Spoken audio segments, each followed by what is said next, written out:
travers les missions que je réalise sur place dans la région donc, du Moyen-Orient, mais aussi les liens directs que j'ai au quotidien avec l'ensemble des partenaires du CCFD Terre Solidaire, je me rends compte que finalement il y a des grands besoins, des personnes derrière qu'on oublie peut-être un petit peu quand on est loin, parce qu'on a une image un peu chaotique de la région, et aujourd'hui c'est ça dont j'aimerais vous parler, de tous ces gens qui ont besoin de nous.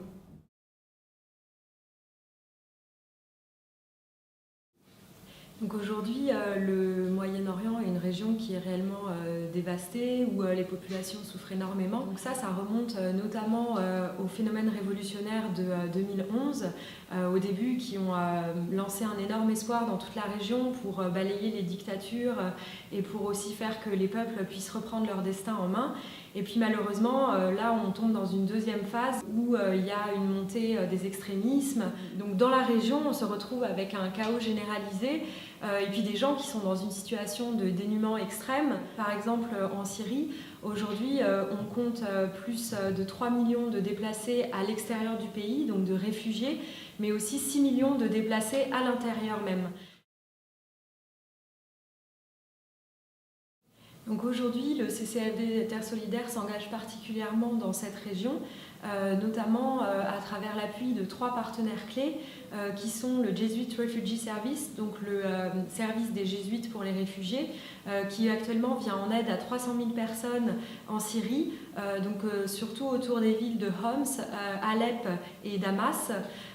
Et donc ils apportent une aide de première nécessité sur les questions de nourriture, sur les questions d'hébergement, sur les questions d'accès aux soins. D'autre part, sur l'Irak, nous travaillons avec un allié qui est Foxive, qui lui va venir en aide notamment aux mères de famille sur l'aide à la nourriture, l'hébergement également, mais aussi la prise en charge du stress des enfants. Un autre partenaire avec lequel nous travaillons spécialement en Syrie, c'est CODSI, le collectif pour le développement et le secours syrien, et qui réalise en fait des actions notamment auprès des enfants, que ce soit sur l'éducation à la non-violence, que ce soit aussi sur offrir un échappatoire à des enfants qui aujourd'hui n'ont pas de cadre sécurisant.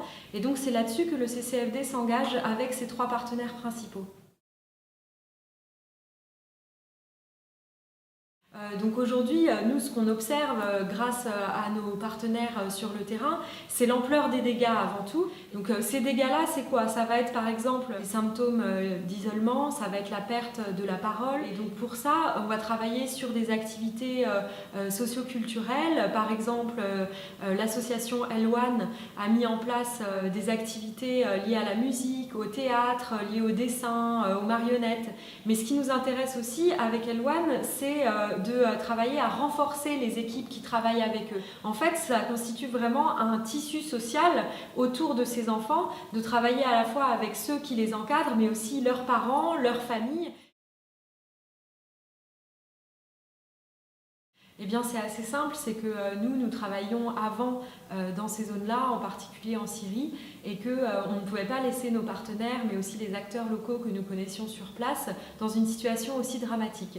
D'abord, trouver des acteurs qui sont en mesure de cerner les priorités, mais aussi de toucher des zones que d'autres types d'acteurs, en particulier internationaux, ne vont pas toucher. C'est pour ça que, par exemple, en Syrie, il est très important de travailler avec des groupes de solidarité locaux, des groupes civils, des petites associations même de quartier, des associations de famille, de mères de famille, qui vont justement être des petits maillons d'une chaîne de solidarité et arriver à toucher, y compris des villes qui vivent sous blocus.